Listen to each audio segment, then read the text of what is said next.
Welcome back to Travel Check-ins with Saida. Hey, Jermaine. We are doing a review. After 1 year of living in Kenya, we're going to review and tell you, do we like it? Do we love it? Do we hate it? What we kind of feel about it? How do we see Kenya now after a year of living here? I mean, similar to what it was about a month in. I mean, I just like being there. That's what it boils down to. Like, nothing's changed. Like, it's been some ups and some downs. I know some people think we complain. It is what it is. I mean, it is some things to complain about. Now, don't get it twisted.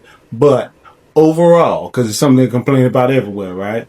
Overall, it's still my place. You guys, I think his love of Kenya went up. Yeah. I feel mine has waned a little bit. Say that. Oh my goodness. Okay, no, y'all. I still love Kenya, but things have changed about how I feel about Kenya, and we're going to walk through those things today. Yeah. Did the actual cost of living match what we expected when we moved there? Okay, no. Once I got over that was the main thing. I was like, man. You had to get over that? What did you have to get over? Man, I ain't expecting the Kenya to be that high. For what we wanted, I was like, whoa. I was like, wait a minute. I got to go back home this morning. I was spending at home. Yeah, well, yeah, it is. I mean, but we doing different things. It's true. Yeah, so. Life is different. Yeah, lifestyle is different. Lifestyle is different. I'm not saying it's the cheapest life out here overseas, because I would be lying. It's just the character of Kenya, man, and just seeing it. Like I said before, like, I've never been in the majority before, so once I got in the majority, it's kind of hard giving that thing up. Nothing against nobody else. I like being around everybody, but it's just hard not to. And before y'all start coming for us in the comments, talk about all you can live. Ain't coming for me, coming for you. Before y'all start coming for me in the comments, talking about we could live cheaper. Yeah, we don't want to. So yes, the cost of living that we expected when we moved here, we thought it was going to be a lot less expensive, but we realized not everybody just lives the same kinds of ways as expats, and we just like how we live, and we just like the price. We don't like the price point, but we just accept it. So what expenses went up or down over time? Nothing. Same thing, if not more.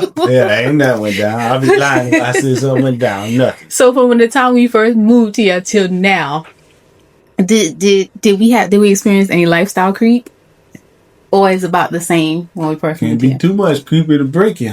Okay, and it didn't go down at all. No, I ain't really go down. I think we had looked at like reducing our food bill and stuff, but all we did was reduce our grocery bill and increase our restaurant bill.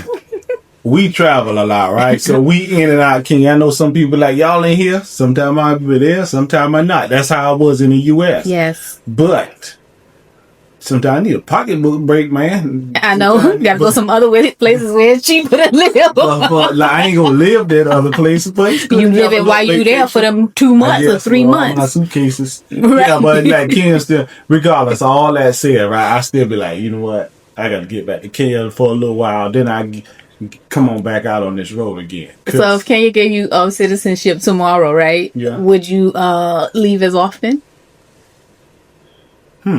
That's something to think about. Well, yeah, Stick because a pin in it. because we like to move around, right? That's we just like to travel, but so we always gonna be in and out of Kenya's citizenship or not. It's probably gonna be 6 months or so total time. It's just we be coming back. Yeah. Because we just like to see the world. But Kenya's where I leave my...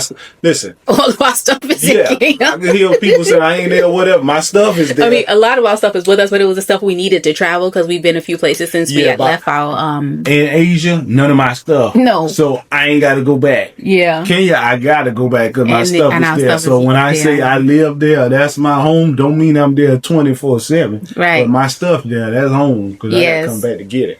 So how does our lifestyle compare now versus when we first arrived in Kenya? So what's different in our day-to-day? Day-to-day in Kenya now is we have more of a routine. We kind of know what to expect, that East Coast time that we were on. And now, I'm going to be honest with you, staying in Kenya helped get used to being like, if you go somewhere like Asia, right, it's only a 4-hour difference, but you know how to adjust much faster now, since you adjusted for those 7 hours we had anyway. So just in 10, 11, that's really nothing. So it's kind of, Kenya's kind of prepared us coming from the West of actually being in other places and visiting other places. What cultural norms took us the longest to adjust to? Was there any? The lateness. Oh, yeah. And not really getting back to you on at a timely fashion. Yeah. That takes a little while to do. Yeah, avoidance. That takes a little while, but see, that's more of a cultural thing. Yeah. That's not really like in the West. We kind of direct. Yeah, we need to know what's going on right here and there, but it's not quite the same. And even if it's not aggressive directness, it's directness. It's like, okay, what are we doing? And it's really just like communicating to let everybody know. Compared to the rest of the world, it's direct. We are aggressive, just to be honest. It's true. Sometimes when I be running to Americans right here, I'm like, okay, I can tell you're American. Yeah. How do we navigate cultural differences now with more experience? Well, just realize our worldview has changed. Like, we all come from different places, right? Experience different things. So you just got to realize people just don't think like you do all the time. They just don't. Some of it's good, some of it's bad. Like, the way I think all the time is not necessarily right. It's just what I'm used to. So, hey. What did you find was better than you expected? See, before I went to Kenya, right, I've been watching videos and stuff, so I knew there was things there. I knew it was malls there, and I knew it was stores there. I just didn't expect the traffic in certain places to be so heavy. And I didn't realize they drive, like, I ain't gonna lie, Kenya driving is crazy. Yeah. Yeah, that's it. Well, but that's worse than expected. That wasn't better than expected. that worse. Them up be zooming. Everybody who's zooming. And it's a culture. Drive. It's a culture, and we didn't really know that. Right, and don't mean the whole culture. What we mean is it's when we say, part of the culture. Well, and when we say the culture within Kenya, there's different cultures because there's different. But overall, they speed and take too many chances on the road compared to what we're used to. One thing that was better than expected for me was food delivery. Oh, that food delivered quick. Yeah. That's one thing about the driving get crazy. Man, shoot, them motors be getting around that traffic break. They get your food there fast. What? Tell them, yeah.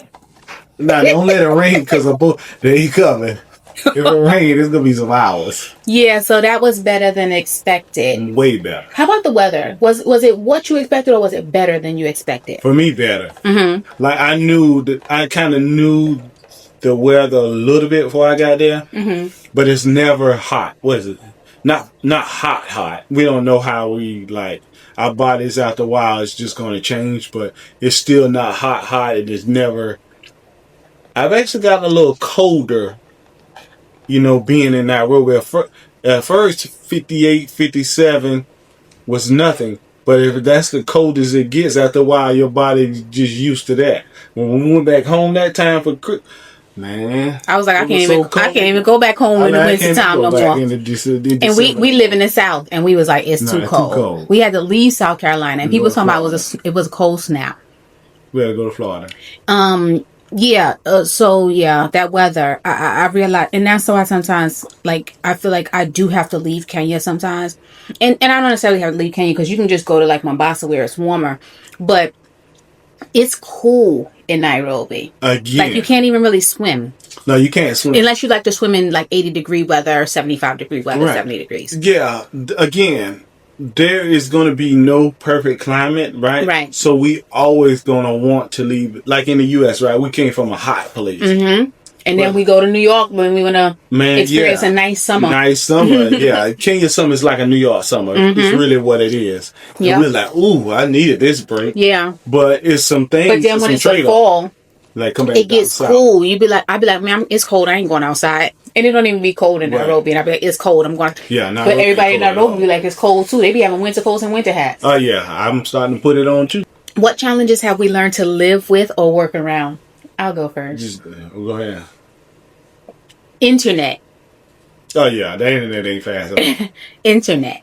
No. Yeah. And we do like all of our stuff. We do all of our revenue streams are online, and so not having fast, reliable internet to upload videos, download stuff. When we say fast, what we're used to. Yes. Right, because it's different. If you never had fast, yeah. But we had to kind of dial back a little bit. Right, and that's why I said like we've had to learn to live with it or work around it. I actually got a booster. Yeah, we got an internet booster, so we can make our internet faster. What systems have improved over time or stayed frustrating? I'm gonna be honest with you, the systems don't really frustrate me anymore because once you realize, okay, the system is the system. You get frustrated, you wonder what's going to change. Yeah, me now I got to find a way to get around the system, not do something dirty or nothing like that. Yeah, but an alternative. Right, you got to find a way to do stuff like going down to your house. I'm finding ways around that, man. You say you? Yeah. You said you ain't even going back to that. You said after you ETA, you go. Pew. If I gotta come right back, I'll come right back. Because again, we like to visit other places anyway. We love to. Yeah, we love to. We just do. When it's up, I leave and I come back. Period. And we not the only ones who do that. Yeah. I just want to go back real quick to the infrastructure and daily life portion, because I asked what systems have improved or stayed frustrating. And for me, the noise level is still frustrating for me. Like, I feel like I have noise sensitivity, and all of the building and construction noise and the lack of insulation on the windows, it's just nerve wracking for me and it's stressful. So, isn't that dependent on where you are though? It depends on the insulation on the building. So, yes. Right. So, because we got two spots we normally be at in Kenya. One spot. One I used to love until they started doing construction across the street. And, I mean, it's all day. It's like, it wakes me up in the morning, 5 o'clock. And K1, all that noise. And then, the nightclub. Crazy. So those are some things that can be frustrating, the lack of insulation on the windows and stuff like that. So that's something to take into consideration, like when you're picking a building, if you don't like noise. Because we can go to another building and it's just like super quiet. Yeah, you just got to know that, you just got to pick right, that's all. Yeah. So back to how we do business. One thing that to me, the time zone changes. And I feel like we had a few challenges in the first couple of months managing like business stuff we needed to manage back home. Well, that's with the telephone number, not telephone number, but the carrier issues and trying to make sure we found the right carrier. Yeah, like when we were trying to confirm on the phone. Those things from the U.S. Yeah. Like, so when you're doing transactions and they need to send you a confirmation code, or you need to call your car insurance company back in the States or whatever. Sometimes there's some challenges. Those are the challenges that could be done with stuff like consultations and talking to people from the U.S. Yes. Because just to be honest with people from Kenya haven't really had those experiences. And they don't need to. Yeah. But you need to talk to somebody who has had those experiences or having them right now. Yes, for sure. How has living in Kenya impacted our creativity, faith, or purpose? Man, faith-wise, I think I've gotten a lot more knowledge and a lot more patience. You know how sometimes you think you're real patient until you face with stuff that test your patience. Now I realize not only is it about just woosah and what people want to do, it's about understanding.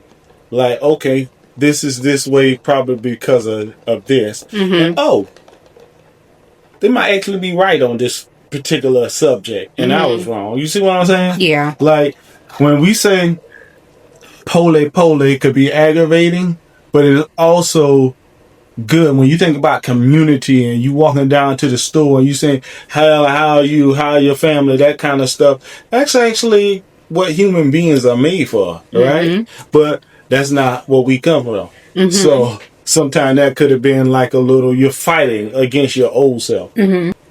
What about you? So from the creativity side, I ain't creative. I think you're like a full-blown YouTuber. Let us know in the comments. Yeah, like, is he a YouTuber? They used to be like I frying up all the time.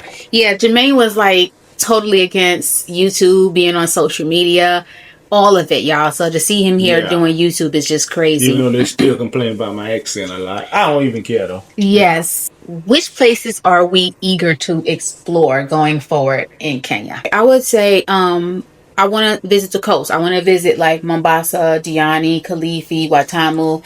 And strictly for the food. And then another place I want to go to is Karura Forest because I want to do some more walking. I want to be outside more in Nairobi. I found it was a little bit harder than I anticipated living in Westland. We're supposed to do that, right? We're supposed to go on a hike there, right? That's what we're supposed to do. Yeah, but I mean, I want more outside and hiking to be part of my daily life, more walking and stuff like that. Right. So yeah, I would say that. Has living in Kenya changed you personally or spiritually? Yeah, it's kind of like what I said a few minutes ago. It's giving me a deeper understanding of certain things. And it's, I think, giving me more patience. Which patience and understanding, that makes you a better person. So overall, I think I'm just a better human being from being in Kenya, having that experience, and still continue to have that. Yeah. I would say so too. So you have anything else for the people? No, people, I ain't got nothing else for me. All right, guys. Well, if you enjoyed this video and you found value in it, make sure you like, make sure you subscribe, and we'll catch you guys in the next video. All right, bye.